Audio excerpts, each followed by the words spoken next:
السلام عليكم ورحمة الله وبركاته. أعوذ بالله من الشيطان الرجيم. بسم الله الرحمن الرحيم. الحمد لله والصلاة والسلام على رسول الله وعلى آله وصحبه أجمعين. أما بعد. رب اشرح لي صدري ويسر لي أمري واحلل عقدة من لساني يفقهوا قولي. സഹോദരങ്ങളെ, റസൂലുള്ളാഹി സ്വല്ലല്ലാഹു അലൈഹി വസല്ലമയുടെ ജീവചരിത്രം സീറത്തുൻ നബവിയ്യ ആ ഒരു വിഷയത്തിന്റെ തുടർച്ചയെന്നാണ് 8ാമത്തെ ഒരു ഭാഗത്ത്. കഴിഞ്ഞ ഭാഗം നമ്മൾ അവസാനിപ്പിച്ചത് ഓർക്കുന്നുണ്ടാകും. റസൂലുള്ളാഹി സ്വല്ലല്ലാഹു അലൈഹി വസല്ലമയുടെ മാതാവ് ആമിന ഗർഭിണിയായിരിക്കുന്ന സന്ദർഭത്തിൽ മക്കയിൽ അരങ്ങേറിയ പ്രധാനപ്പെട്ട ചില സംഭവങ്ങളായിരുന്നു ആ ഒരു ഭാഗത്ത് നമ്മൾ സൂചിപ്പിച്ചത്. സംസം കിണർ, അതേപോലെ തന്നെ ആനക്കലഹ സംഭവം എല്ലാം വിശദമായിട്ട് ആ ഒരു ഭാഗത്ത് നമ്മൾ സൂചിപ്പിച്ചു. ഈ ഒരു ഭാഗത്ത് അതിനുശേഷം നടക്കുന്ന പ്രവാചകന്റെ റസൂലുള്ളാഹി സ്വല്ലല്ലാഹു അലൈഹി വസല്ലമയുടെ അനുഗ്രഹീത ജനനത്തെ സംബന്ധിച്ചാണ് ഈ ഒരു ഭാഗത്ത് നമ്മൾ പരിശോധിക്കുന്നത്. അതിലേക്ക് നമ്മൾ പ്രവേശിക്കുന്നതിന് മുമ്പ് അവസാനമായിട്ട് എന്തുകൊണ്ടാണ് അല്ലാഹു സുബ്ഹാനഹു വ തആല ആ ഒരു പ്രദേശത്തെ അന്തിമ പ്രവാചകന് വേണ്ടി തെരഞ്ഞെടുക്കാനുള്ള കാരണം? ലോകത്ത് നിരവധി ഇതര പ്രവിശ്യകൾ, അതായത് റോമും പേർഷ്യയെ പോലെയുള്ള നിരവധി ഭൗതികമായിട്ട് ഉയർന്നു നിൽക്കുന്ന നിരവധി പ്രവിശ്യകൾ ഉണ്ടായിരുന്നു. അതെല്ലാം ഉണ്ടായിട്ടും അല്ലാഹു സുബ്ഹാനഹു വ തആല ലോകത്തെ ഏറ്റവും നല്ല മനുഷ്യന് വേണ്ടി തെരഞ്ഞെടുക്കുന്നത് അക്കാലഘട്ടത്തിൽ ലോകത്തെ ഏറ്റവും മോശം ജനതയാണ്. അതായത് ഭൗതികമായിട്ട് നമ്മൾ നോക്കുന്ന സന്ദർഭത്തിൽ ലോകത്തെ ഏറ്റവും അധപ്പതിച്ച ഒരു വിഭാഗത്തെ അല്ലെങ്കിൽ ഒരു ജനതയാണ് അല്ലാഹു സുബ്ഹാനഹു വ തആല ലോകത്തെ ഏറ്റവും നല്ല മനുഷ്യന് വേണ്ടി തെരഞ്ഞെടുക്കുന്നത്. സ്വന്തമായിട്ട് അവർക്കൊന്നും ഉണ്ടായിരുന്നില്ല. വലിയ ബിൽഡിങ്ങുകൾ, കെട്ടിടങ്ങളില്ല, നാഗരികതയില്ല, വേദഗ്രന്ഥങ്ങളുടെ അനുയായികളൊന്നും ആയിരുന്നില്ല അവർ. എന്നിട്ടും അല്ലാഹു സുബ്ഹാനഹു വ തആല എന്തുകൊണ്ടാണ് അറേബ്യയെ തെരഞ്ഞെടുക്കാനുള്ള കാരണം? അതിന്റെ പിന്നിൽ അതിമനോഹരമായിട്ടുള്ള ചില യുക്തികൾ പണ്ഡിതന്മാർ സൂചിപ്പിച്ചതായിട്ട് കാണാൻ സാധിക്കും. ആദ്യമായിട്ട് നമ്മൾ അതാണ് പരിശോധിക്കുന്നത്. ഒന്നാമതായിട്ട് നമ്മൾ അറേബ്യ പരിശോധിക്കുന്ന സന്ദർഭത്തിൽ ഭൂമിശാസ്ത്രപരമായിട്ട് അറേബ്യൻ ഉപദ്വീപിന് വളരെയധികം പ്രാധാന്യങ്ങളുണ്ട്. ഇപ്പൊ മണൽക്കാടുകൾ, അതേപോലെ തന്നെ മരുഭൂമികളാലെല്ലാം ചുറ്റപ്പെട്ട് കിടക്കുന്നതുകൊണ്ട് തന്നെ വിദേശ രാഷ്ട്രങ്ങളുടെ അധിനിവേശത്തിന് ഒരിക്കൽ പോലും അറേബ്യ വിധേയമായിരുന്നില്ല. അറേബ്യ ഇരിക്കുന്ന അക്കാലഘട്ടത്തെ ഏറ്റവും വലിയ 2 സൂപ്പർ പവറുകളായിരുന്ന റോമും പേർഷ്യക്കിടയിലാണ് അറേബ്യ ഉള്ളത്. അവര് പരസ്പരം യുദ്ധം ചെയ്യുന്നുണ്ട്. അതോടൊപ്പം തന്നെ അവര് നിരവധി ഇതര പ്രവിശ്യകൾ അവർ കീഴടക്കുന്നുണ്ട്. പക്ഷെ ഒരിക്കൽ പോലും അറേബ്യയെ കീഴടക്കുന്നതിനെ സംബന്ധിച്ച് അവർ ചിന്തിച്ചിട്ടില്ല. അവർ മാത്രമല്ല, ലോകത്തുടനീളം നിരവധി പടയോട്ടങ്ങൾ നടത്തിയ ചരിത്രത്തിൽ അറിയപ്പെട്ട ചില ചക്രവർത്തിമാർ അവരൊരിക്കലും അറേബ്യയിലേക്കൊരു മുന്നേറ്റം നടത്തിയായിട്ട് നമ്മൾ കാണുന്നില്ല. ഒന്നാമതായിട്ട് അത്തരത്തിലൊരു നീക്കം നടത്തുന്നതുകൊണ്ട് തന്നെ പ്രത്യേകിച്ച് എന്തെങ്കിലും ഒരു നേട്ടമുള്ളതായിട്ട് അവർക്ക് തോന്നിയില്ല എന്നുള്ള. കാരണം അവിടെ ഒന്നുമില്ല, ഇന്നത്തെ പോലെ എണ്ണ ഒന്നും ഇല്ലാത്തത് കൊണ്ട് തന്നെ ആ രൂപത്തിലുള്ള ഒരു അധിനിവേശ ശ്രമം ഒരാളും നടത്തിയിരുന്നില്ല. മറ്റുള്ള ആളുകളാലെല്ലാം ചരിത്രത്തിലുടനീളം അവഗണിച്ചിട്ടൊരു ഭൂമിയായിരുന്നു അറേബ്യ. മറ്റുള്ള ആളുകളുടെ കോളനി വൽക്കരണത്തിന് ഒരിക്കൽ പോലും അറേബ്യ വിധേയമായിട്ടില്ല. അതേപോലെ തന്നെ അവര് ഒരിക്കലും അറേബ്യക്ക് പുറത്തേക്ക് മറ്റുള്ള പ്രദേശങ്ങളുമായിട്ട് അവർ യുദ്ധത്തിന് പോകാനെന്ന് അവരും ശ്രമിച്ചിട്ടില്ല. അവരെ സംബന്ധിച്ചിടത്തോളം ആ ഒരു പ്രവിശ്യക്കകത്ത് അവര് ഗോത്രം തിരിഞ്ഞ് പരസ്പരം കാലങ്ങളോളായിട്ട് സംഘട്ടനത്തിൽ ഏർപ്പെട്ടുകൊണ്ട് അവരവിടെ ജീവിച്ചു പോവുകയായിരുന്നു. അതുകൊണ്ടാണ് പിൻകാലഘട്ടത്തിൽ ഇസ്ലാമിന്റെ ഉദയത്തിന് ശേഷം റോമും പേർഷ്യയുമായിട്ടെല്ലാം യുദ്ധത്തിന് അവർ പോയ സന്ദർഭത്തിൽ അവർക്ക് വലിയ ഷോക്കായിരുന്നത്. കാരണം 1% പോലും അറേബ്യയിൽ നിന്ന് അത്തരത്തിലൊരു നീക്കം അവര് സ്വപ്നം പോലും അവർക്ക് കാണാൻ കഴിയുന്നതായിരുന്നില്ല. അതായത് ഇപ്പൊ ഇന്നത്തെ ഒരു കോണ്ടെക്സ്റ്റിലേക്ക് കൊണ്ടുവരാണെങ്കിൽ ആഫ്രിക്കൻ വനാന്തരങ്ങളിലല്ല ഏതെങ്കിലും ഒരു ഗോത്ര വിഭാഗം വന്ന് അമേരിക്കയെ കീഴടക്കുന്നത് പോലെയുള്ള ഒരു അത്ഭുതമാണ് അവിടെ സംഭവിച്ചത്. അവർക്കത് കംപ്ലീറ്റ് സർപ്രൈസ് ആയിരുന്നു. കാരണം അതുകൊണ്ടാണ് ഇപ്പൊ നമുക്കറിയാം, ഇസ്ലാമിക ചരിത്രത്തിൽ മുന്നോട്ടുള്ള ചരിത്രം നമ്മൾ പരിശോധിക്കുന്ന സന്ദർഭത്തിൽ ഉമർ ഇബ്നു ഖത്താബ് റളിയല്ലാഹു അൻഹുവിന്റെ കാലഘട്ടത്തിൽ ഇസ്ലാം പേർഷ്യക്കെതിരെ യുദ്ധത്തിന് പോയ സന്ദർഭത്തിൽ മുസ്ലിം സൈന്യാധിപനായിരുന്ന സഅദ് ഇബ്നു അബീ വഖാസ് റളിയല്ലാഹു അൻഹു, അതേപോലെ തന്നെ അവരിലേക്ക് അയക്കപ്പെട്ട പ്രതിനിധി റിബഈ ഇബ്നു ആമിർ റളിയല്ലാഹു അൻഹുവിനെ എല്ലാം വളരെ പരിഹാസത്തോടുകൂടെ പേർഷ്യൻ ചക്രവർത്തി റുഷ്ദം അതേ രൂപത്തിലുള്ള സംസാരങ്ങളും അതേ രൂപത്തിലുള്ള നിരവധി പരാമർശങ്ങളെല്ലാം അവരിൽ നിന്നും വരുന്നതായിട്ട് കാണാൻ സാധിക്കും. കാരണം അവരെ സംബന്ധിച്ചിടത്തോളം അവർക്ക് ഒരിക്കൽ പോലും സ്വപ്നം കാണാൻ കഴിയുന്നതായിരുന്നില്ല ആ രൂപത്തിലുള്ള ഒരു മുന്നേറ്റം. ഇപ്പൊ പ്രവാചകൻ സല്ലല്ലാഹു അലൈഹി വസല്ലം വഫാത്തായതിനു ശേഷം കേവലം 50 വർഷത്തിനകം തന്നെ ലോകത്ത് അക്കാലഘട്ടത്തെ ഏറ്റവും വലിയ സൂപ്പർ പവറായിരുന്ന പേർഷ്യയെ ഇസ്ലാം തുടച്ചു നീക്കുകയാണ്. അത് റോം പോലെ, അതായത് റോം 100-300 വർഷത്തിലധികമായിട്ട് ശ്രമിച്ചിട്ടും നടക്കാത്തൊരു കാര്യമാണ് അവരുടെ മൂക്കിൻ തുമ്പത്തുള്ള ആ ഒരു അറേബ്യയിൽ നിന്നും വന്ന ചില ആളുകൾ, യാതൊരു യുദ്ധപരിചയമില്ലാത്ത അവര് വന്നിട്ട് അവിടെ നടത്തിയത്. നമുക്കറിയാം, ഒരു ഘട്ടത്തിൽ റോമിനെ പോലും പരാജയപ്പെടുത്തിയ ശക്തിയാണ് പേർഷ്യ. പരിശുദ്ധ ഖുർആൻ സൂറത്തുർ റൂം ആ സൂറത്തു റൂമിൽ അള്ളാഹു സുബ്ഹാനഹു വ തആല റോമിന്റെ ഒലിബത്തി റൂം, അള്ളാഹു സുബ്ഹാനഹു വ തആല റോമിന്റെ ഉദയമെല്ലാം പ്രവചിക്കുന്നതായിട്ട് കാണാൻ അത്രയേറെ വലിയ ശക്തിയായിരുന്നു പേർഷ്യ. ആ പേർഷ്യയാണ് ഇതേ രൂപത്തിൽ അവർ ഈ അറബികൾ വന്നിട്ട് അടിമേൽ, അതായത് അവര് ആ രൂപത്തിൽ അവര് പേർഷ്യയെ തുടച്ചു നീക്കുന്നത്. ഇപ്പൊ ഇസ്ലാമിന്റെ ആ വ്യാപനം നമ്മൾ പരിശോധിക്കുകയാണെങ്കിൽ ഇസ്ലാം ഏറ്റവും കൂടുതൽ വ്യാപിച്ചതെല്ലാം സ്വഹാബത്തെല്ലാം ജീവിച്ചിരിക്കുന്ന ഖുലഫാഉർ റാഷിദീങ്ങളുടെ കാലഘട്ടത്തായിരുന്നു. പ്രത്യേകിച്ച് ഉമർ ഇബ്നു ഖത്താബ് റളിയല്ലാഹു അൻഹുവിന്റെ കാലഘട്ടത്താണ് ഇസ്ലാം ഏറ്റവും കൂടുതൽ പ്രവിശ്യകളിലേക്കെല്ലാം ഇസ്ലാമിന്റെ വ്യാപനം നടന്നത്. അതെല്ലാം എളുപ്പമാക്കാൻ, അല്ലെങ്കിൽ അതെല്ലാം അവർക്ക് എളുപ്പമാക്കിയതിന്റെ പ്രധാനപ്പെട്ട കാരണം അറേബ്യയുടെ ഭൂമിശാസ്ത്രപരമായിട്ടുള്ള സവിശേഷതകളാണ്. ഒന്നാമത്തെ പോയിന്റ്. രണ്ടാമതായിട്ട് ഞാൻ നേരത്തെ പറഞ്ഞു, സ്വന്തമായിട്ട് അവർക്കൊരു നാഗരികതയല്ല, അല്ലെങ്കിൽ ഒരു ഏകീകരിച്ച ഭരണകൂടം അവർക്കുണ്ടായിരുന്നില്ല. ഗോത്രം തിരിഞ്ഞുകൊണ്ട് അവർ കാലങ്ങളായിട്ട് പരസ്പരം കലഹിച്ചുകൊണ്ടിരിക്കുകയായിരുന്നു. അപ്പൊ അതുകൊണ്ട് തന്നെ ഇസ്ലാമിലൂടെ ആദ്യമായിട്ട് അവർക്കിടയിൽ അവർ ഐക്യപ്പെടുക, അല്ലെങ്കിൽ അവർ ഏകീകരിക്കപ്പെടുകയാണ്. മറ്റുള്ള പുറത്തുള്ള മറ്റൊരു കൾച്ചറിന്റെ, മറ്റൊരു സംസ്കാരത്തിന്റെ സ്വാധീനം ഏൽക്കാത്തത് കൊണ്ട് തന്നെ ഇസ്ലാമിക് കൾച്ചർ, ഇസ്ലാമിക നാഗരികത പെട്ടെന്ന് അവരിലേക്ക് വേരോടി എന്നുള്ളതാണ്. അപ്പൊ നേരെ തിരിച്ച് ഇപ്പൊ ഇസ്ലാം അല്ലെങ്കിൽ അന്തിമ പ്രവാചകൻ റോമിലേക്കും പേർഷ്യയിലേക്കാണ് അല്ലാഹു സുബ്ഹാനഹു വ തആല നിയോഗിച്ചിരുന്നതെങ്കിൽ അവിടെ ഓൾറെഡി നിരവധി നാഗരികതകളും നിരവധി സംസ്കാരങ്ങളെല്ലാം അവിടെ കാലഘട്ടങ്ങളായിട്ട് അവിടെ നിലനിൽക്കുന്നുണ്ട്. അപ്പൊ അവിടേക്ക് ഇസ്ലാം വന്നു കഴിഞ്ഞാൽ ആദ്യം നിലവിലുള്ള ആ സംവിധാനത്തെയും ആ സംസ്കാരത്തെയും നാഗരികതയെല്ലാം തുടച്ചു നീക്കി വേണം ഇസ്ലാമിക സംസ്കാരം അവരിലേക്ക് സന്നിവേശിപ്പിക്കപ്പെടാൻ. അറേബ്യയെ സംബന്ധിച്ചിടത്തോളം അതൊരു വാക്വമായിരുന്നു. അപ്പൊ അതുകൊണ്ട് തന്നെ പെട്ടെന്ന് ഇസ്ലാം അവരിലേക്ക് നടക്കാൻ സാധിച്ചു എന്നുള്ള. അപ്പോ എളുപ്പത്തിൽ മനസ്സിലാക്കുമ്പോൾ നിരവധി കല്ലുകളുള്ള ഒരു കുപ്പി, അതേപോലെ തന്നെ ഒരു കാലിക്കുപ്പി നിങ്ങൾ മനസ്സിൽ സങ്കല്പിക്കുക. അതിലേക്കൊരു ശുദ്ധമായിട്ടുള്ള പാല് നിറക്കണമെങ്കിൽ ആദ്യം കാലിക്കുപ്പിയിലേക്ക് നിറക്കാനാണ് എളുപ്പം. അതേ സന്ദർഭത്തിൽ ആ കല്ലുള്ള കുപ്പിയാണെങ്കിൽ ആ കല്ല് ഒഴിവാക്കി അത് ക്ലീൻ ചെയ്തിട്ട് വേണം അതിലേക്ക് ആ പാല് നിറക്കാൻ. അതേ രൂപത്തിലാണ് അവിടെ സംഭവിച്ചത്. മറ്റുള്ള പുറത്തുള്ള അതേ രൂപത്തിലുള്ള, അല്ലെങ്കിൽ നിരവധി ഒറ്റപ്പെട്ട ഒരു പ്രവിശ്യ ആയതുകൊണ്ട് തന്നെ പുറത്തുള്ള കൾച്ചർ വല്ലാതെ അറേബ്യയെ സ്വാധീനിച്ചിട്ടുണ്ടായിരുന്നില്ല. അതേപോലെ തന്നെ നേരത്തെ പറഞ്ഞതുപോലെ ആദ്യമായിട്ട് അവര് ഒന്നിച്ചത്, ഏകീകരിക്കപ്പെട്ടതും പ്രവാചകൻ സല്ലല്ലാഹു അലൈഹി വസല്ലം, അതൊരു അവരെ സംബന്ധിച്ചിടത്തോളം വല്ലാത്തൊരു അനുഭവമായിരുന്നത്. ആദ്യമായിട്ട് നിരവധി ഗോത്രം തിരിഞ്ഞിരിക്കുന്ന, അല്ലെങ്കിൽ ജാതിയുടെയും വംശത്തിന്റെയും ഗോത്രത്തിന്റെയും പേരിൽ തമ്മിലടിച്ചുകൊണ്ടിരിക്കുന്ന അവരാദ്യമായിട്ട് ഒരു ബാനറിൽ ഒന്നിക്കുന്നത് പ്രവാചകൻ സല്ലല്ലാഹു അലൈഹി വസല്ലമയിലൂടെയാണ്. അതായത് അവർക്കിടയിൽ ഉണ്ടായിരുന്ന ഐക്യം എന്നുള്ളത് ഫ്രഷ് ആയിരുന്നു. അപ്പൊ അതുകൊണ്ട് തന്നെ പുറത്തുള്ള വൻ ശക്തികളായിട്ടുള്ള ആളുകളെ സംബന്ധിച്ചിടത്തോളം ഇതേ രൂപത്തിൽ പരസ്പരം തമ്മിലടിച്ചുകൊണ്ടിരിക്കുന്ന ഗോത്രങ്ങൾ ഐക്യപ്പെട്ട് തങ്ങളെ കീഴടക്കാൻ വരുന്നത് അവരെ സംബന്ധിച്ചിടത്തോളം അവർക്ക് സ്വപ്നം പോലും കാണാൻ സാധിച്ചിരുന്നില്ല. അതുകൊണ്ടാണ് പേർഷ്യൻ, ഞാൻ നേരത്തെ പറഞ്ഞ ആ പേർഷ്യൻ ചക്രവർത്തി ആ രൂപത്തിലെല്ലാം സംസാരിക്കാനുള്ള കാരണം. മൂന്നാമതായിട്ട് ഇപ്പൊ അല്ലാഹു സുബ്ഹാനഹു വ തആല ലോകത്ത് പ്രപഞ്ചനാഥനായിട്ട് അല്ലാഹു സുബ്ഹാനഹു വ തആല ആരാധിക്കാൻ വേണ്ടി ആദ്യമായിട്ട് നിർമ്മിക്കപ്പെട്ട ഭവനം അവിടെയാണുള്ളത്. ഇബ്രാഹിം നബി അലൈഹി സ്വലാത്തു വസ്സലാം ലോകത്ത് ആദ്യമായിട്ട് അല്ലാഹു സുബ്ഹാനഹു വ തആല ആരാധിക്കാൻ വേണ്ടി നിർമ്മിക്കപ്പെട്ട ആ കഅബാലയം ഇരിക്കുന്നത് അവിടെയാണ്. അതേ പ്രദേശത്ത് തന്നെ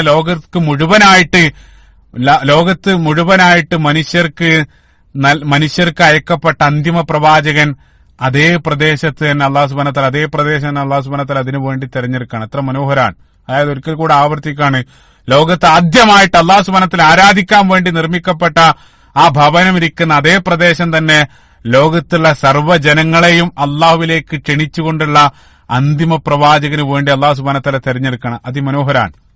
അപ്പൊ മറ്റുള്ള പ്രവാചകന്മാരെല്ലാം, മുൻകാലത്ത് വന്നിട്ടുള്ള മറ്റുള്ള പ്രവാചകന്മാരെല്ലാം ഓരോ ദേശങ്ങളിലേക്കായിരുന്നു. പക്ഷേ അല്ലാഹു സുബ്ഹാനഹു വ തആല പ്രവാചകൻ സല്ലല്ലാഹു അലൈഹി വസല്ലം നിയോഗിക്കപ്പെട്ടത് ലോകർക്ക് മുഴുവനായിട്ടാണ്. അപ്പൊ അല്ലാഹു സുബ്ഹാനഹു വ തആല അതേ പ്രദേശം അല്ലാഹു സുബ്ഹാനഹു വ തആല പ്രവാചകന് വേണ്ടി തെരഞ്ഞെടുക്കുകയാണ്. അപ്പൊ നമുക്കറിയാം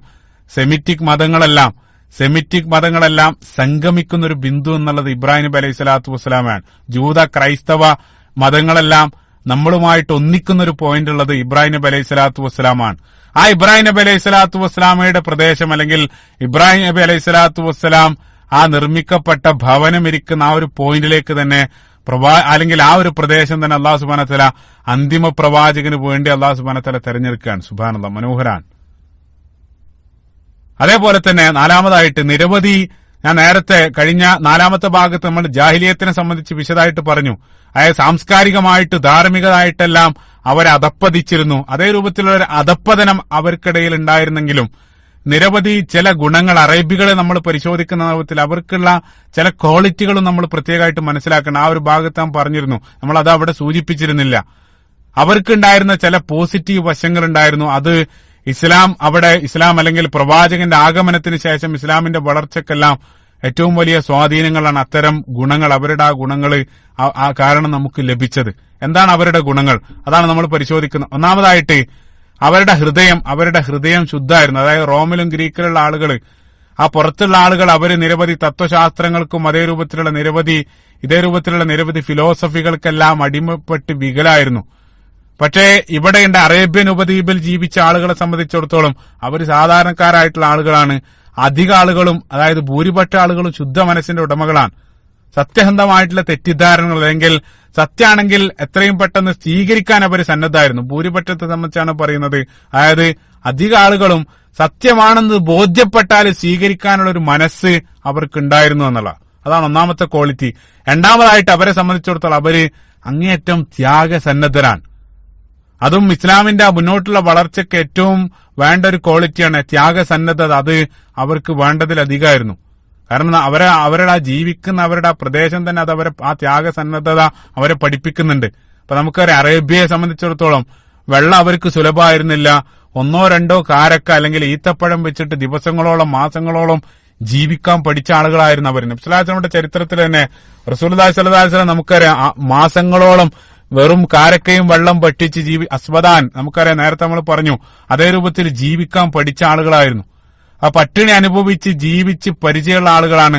അതെല്ലാം ഇസ്ലാമിന്റെ പിൻകാലത്തുള്ള മുന്നേറ്റങ്ങളിൽ എങ്ങനെയാണ് സ്വാധീനിക്കപ്പെട്ടതെന്ന് ഞാൻ പറയേണ്ടതില്ല. ഒരല്പം ഭക്ഷണം വെച്ച് ദീർഘയാത്ര, യുദ്ധത്തിനെല്ലാം പോകുന്ന സന്ദർഭത്തിൽ ഒരല്പം ഭക്ഷണം കൊണ്ട് ദീർഘമായിട്ടുള്ള ദൂരം അല്ലെങ്കിൽ താണ്ടാൻ അവർ നിസ്സാരമായിട്ട് അതിനെല്ലാം ഇറങ്ങിപ്പുറപ്പെടാൻ അവർക്ക് യാതൊരു പ്രയാസം ഉണ്ടായിരുന്നില്ല. കാരണം അത്രയേറെ ത്യാഗസന്നദ്ധരായിരുന്നു അവര്.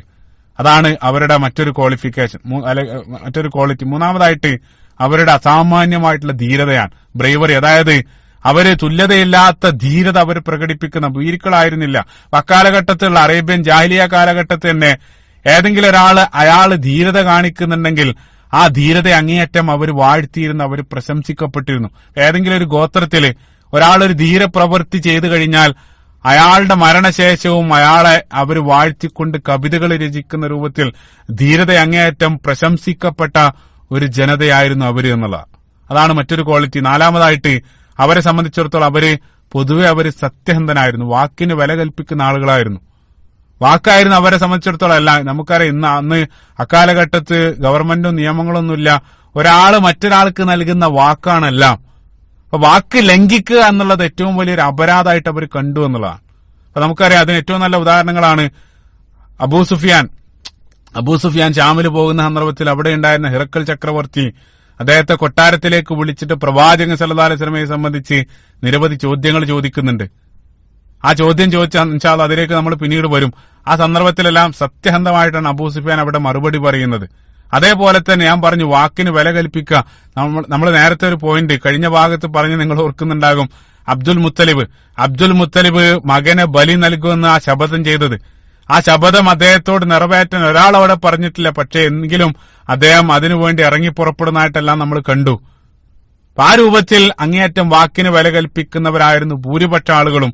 അതേപോലെ തന്നെ ചതിയും വഞ്ചനയും വാക്കുമാറ്റൽ അതേ രൂപത്തിലുള്ള കാര്യങ്ങളെല്ലാം ഓൾറെഡി അവര് വലിയ കുറ്റായിട്ട് അപരാധമായിട്ട് അവർ കണ്ടിരുന്നു എന്നുള്ള.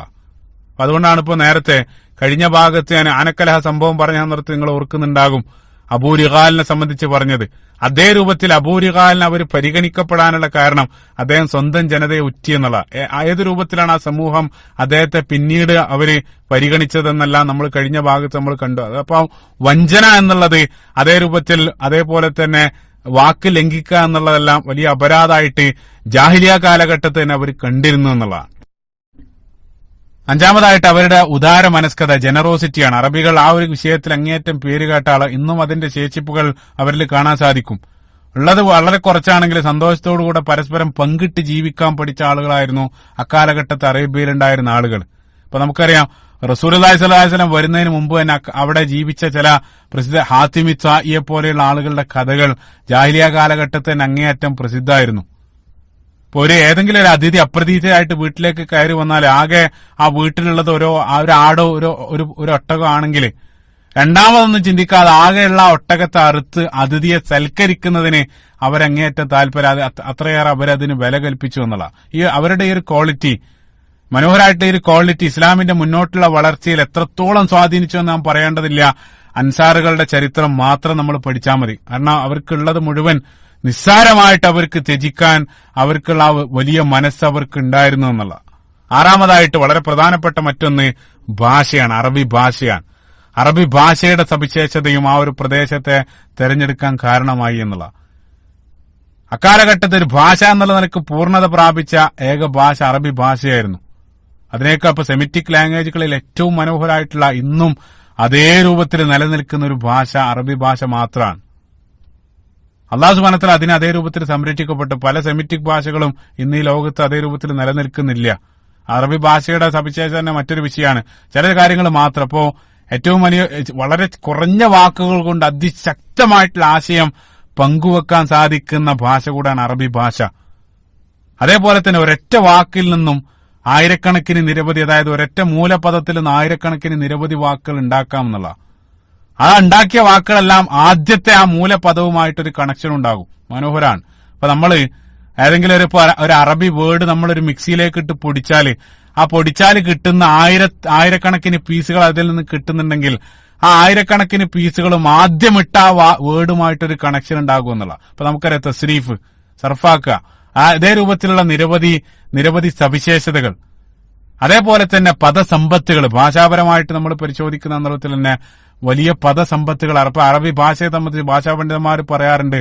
ഒട്ടകത്തിന് ജമൽ അല്ലെങ്കിൽ ഇബില്, ഒട്ടകത്തിന് തന്നെ നൂറുകണക്കിന് പദങ്ങൾ അക്കാലഘട്ടത്തിൽ ഉണ്ടായിരുന്നു. ജാഹിലിയ കാലഘട്ടത്തെല്ലാം ഒട്ടകം എന്നുള്ള ഒരു ജീവിക്ക് അതിനെ കുറിക്കാൻ വേണ്ടി തന്നെ നൂറുകണക്കിന് പദങ്ങൾ. അതേപോലെ തന്നെ തേന്, അസിൽ, തേന് മാത്രമായിട്ട് 80-ലധികം പദങ്ങൾ, വാളിന്, ഇതേ രൂപത്തിൽ വലിയ പദസമ്പത്ത് ഉണ്ടായിരുന്നു. അതിന്റെ ഒരു ക്വാളിറ്റി എന്താന്ന് വെച്ചാൽ അത്രയും വലിയ പദസമ്പത്തുള്ള ഭാഷയായതുകൊണ്ട് തന്നെ അതെല്ലാം അവർ ഓർത്തു വെച്ചിരുന്നു എന്നുള്ള. അതുകൊണ്ട് തന്നെ അസാധ്യമായിട്ടുള്ള മെമ്മറി അക്കാലഘട്ടത്തിൽ അല്ലെങ്കിൽ ഓർമ്മശക്തി അക്കാലഘട്ടത്തെ അറബികൾക്ക് ഉണ്ടായിരുന്നു. അപ്പൊ നമുക്കറിയാം എഴുത്തും വായനയൊന്നും അവർക്കറിയില്ല. കാര്യമായിട്ട് അവര് അറിവ് ശേഖരിച്ചു വെക്കുന്നതെല്ലാം അവര് ഓർത്തു വെക്കാണ് ചെയ്യുന്നത്.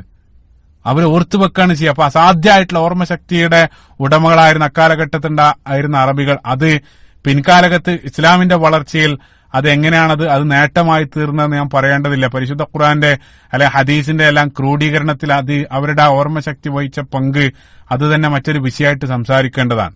അതാണ് ആറാമത്തെ പോയിന്റ്.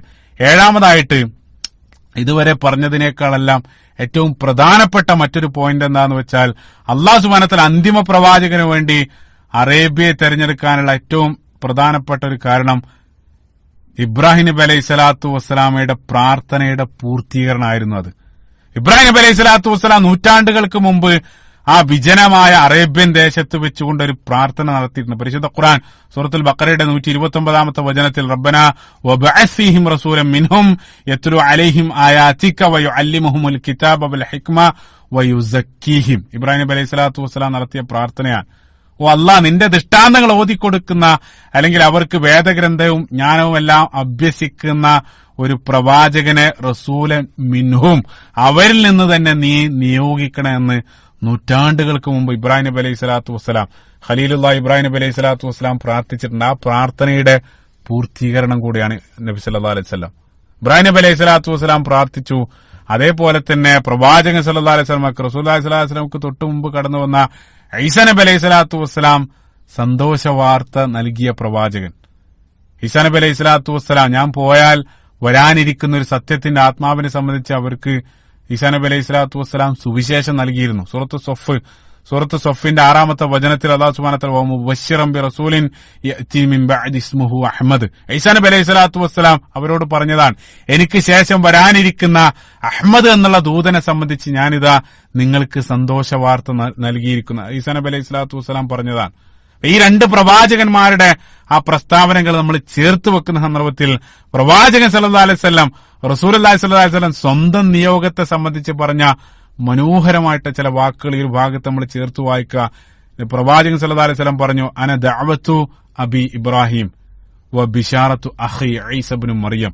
റസൂലുള്ളാഹി സ്വല്ലല്ലാഹു അലൈഹി വസല്ലം പറഞ്ഞ വാക്കുകളാണ്. ഞാൻ എന്റെ പിതാവ് ഇബ്രാഹിം നബി അലൈഹി സ്വലാത്തു വസ്സലാമയുടെ പ്രാർത്ഥനയാണ്, അതേപോലെ തന്നെ വ ബിശാറത്തു അഖി ഈസ ഇബ്നു മറിയം, എന്റെ സഹോദരൻ ഈസാ നബി അലൈഹി സ്വലാത്തു വസ്സലാമയുടെ സന്തോഷ വാർത്തയുമാണ്.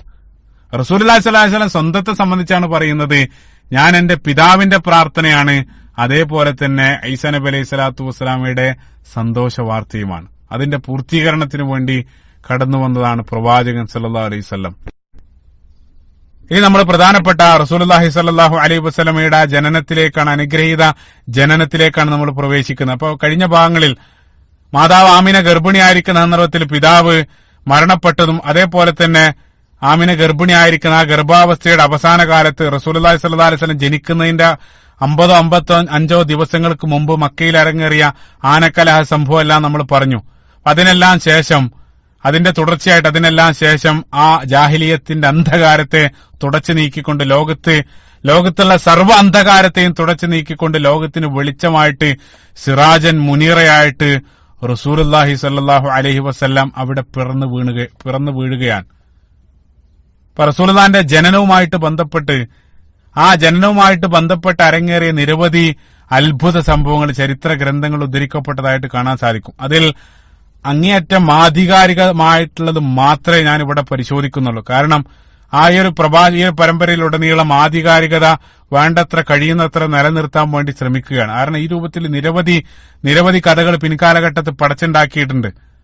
അത് പല പണ്ഡിതന്മാര് സൂചിപ്പിച്ചിട്ടുണ്ട്. ഇപ്പോ അത്ഭുതം എന്താണെന്ന് വെച്ചാല് ആദ്യകാലത്ത് രചിക്കപ്പെട്ട സീറ ഗ്രന്ഥങ്ങൾ, ആ സീറ ഗ്രന്ഥരചയിതാക്കൾക്ക് ഇബ്നു ഇസ്ഹാഖിന് ഇബ്നു ഹിശാമിനൊന്നും അവർക്കൊന്നും ലഭിക്കാത്ത പലതും പിൻകാലഘട്ടത്തിൽ രചിക്കപ്പെട്ട സീറ ഗ്രന്ഥങ്ങളിൽ കടന്നുകൂടിയിട്ടുണ്ട്. പല കള്ളക്കഥകളും റസൂലുള്ളാഹിന്റെ പേരിൽ പിന്നീട് നല്ല ഉദ്ദേശത്തിലായിരിക്കാം, റസൂലുള്ളാഹിനെ മദ്ഹ് ചെയ്യുക എന്നുള്ള ഉദ്ദേശത്തിൽ തന്നെ പലതും പിന്നീട് പടക്കപ്പെട്ടതായിട്ട് കാണാൻ സാധിക്കും എന്നുള്ളതാണ്.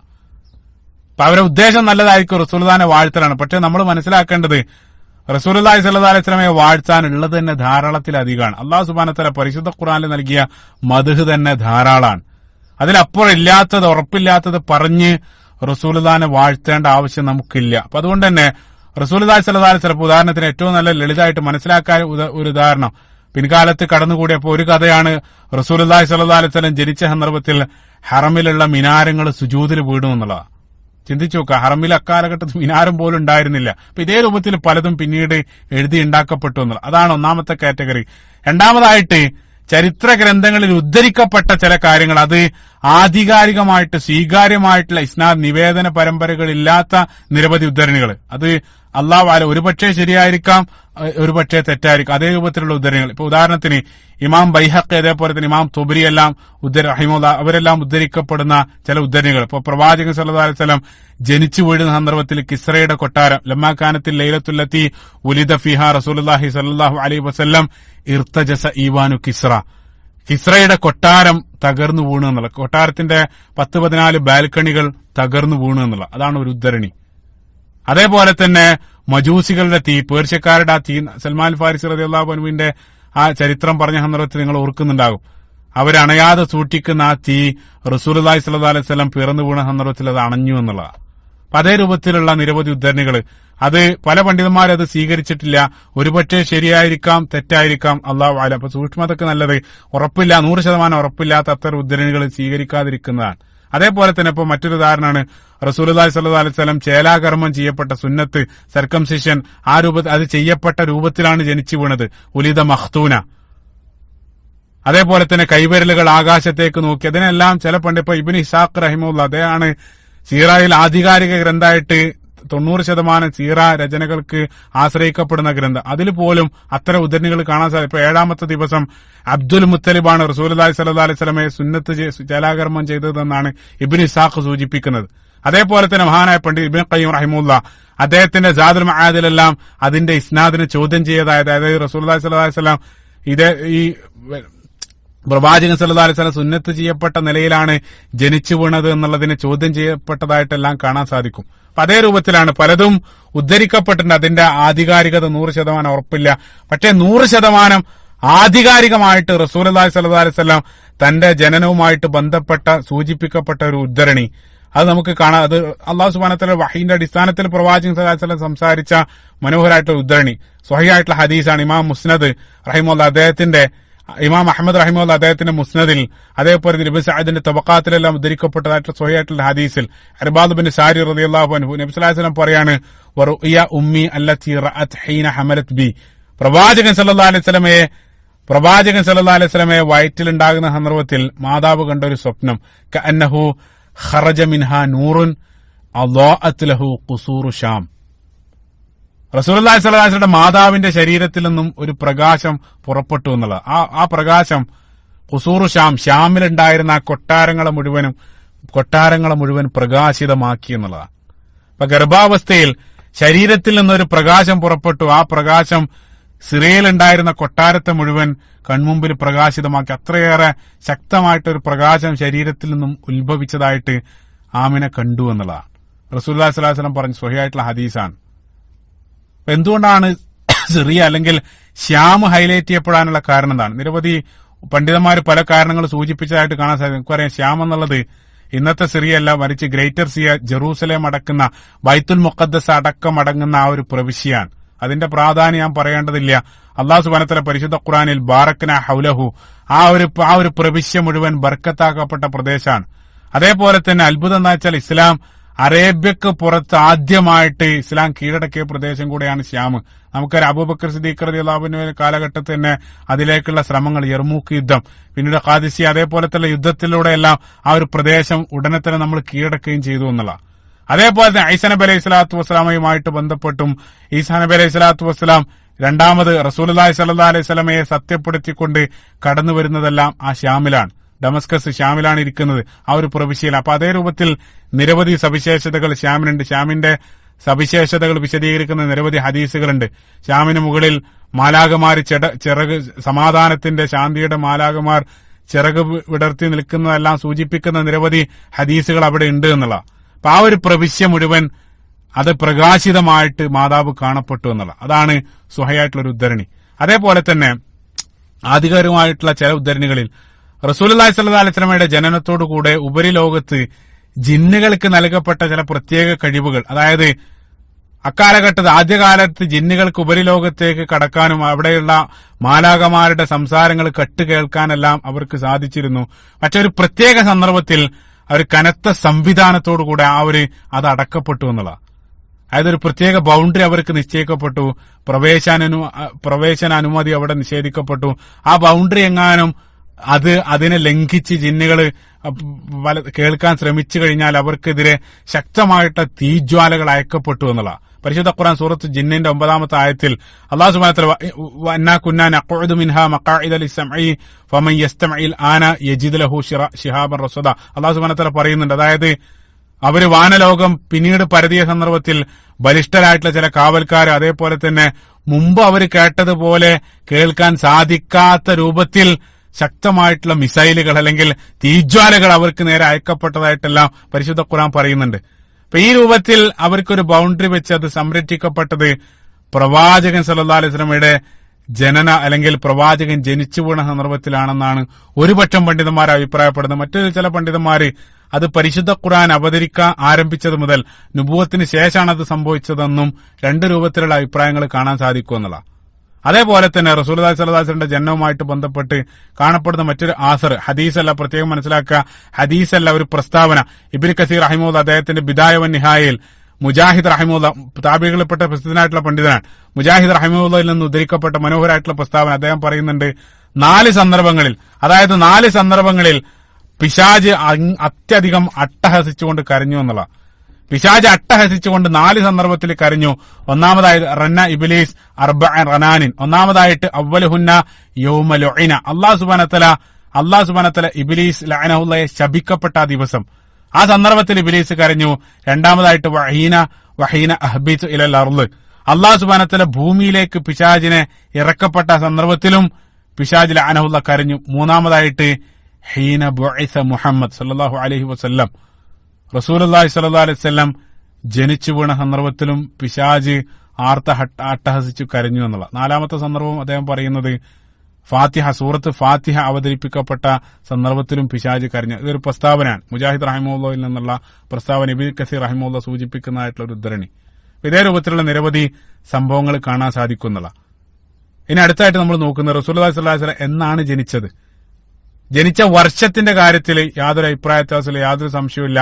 ആമുൽ ഫീൽ, റസൂലുള്ളാഹി സ്വല്ലല്ലാഹു അലൈഹി വസല്ലം ജനിച്ചത് ആ ആനക്കലഹ സംഭവം ആ ഒരു വർഷത്തിലാണ്. കഴിഞ്ഞ ഭാഗത്ത് ഞാൻ പറഞ്ഞു, ആ സംഭവം നടന്നതിന് 50-55 ദിവസങ്ങൾക്ക് ശേഷമാണ് റസൂലുള്ളാഹി സ്വല്ലല്ലാഹു അലൈഹി വസല്ലം ജനിച്ചു വീഴുന്നത്.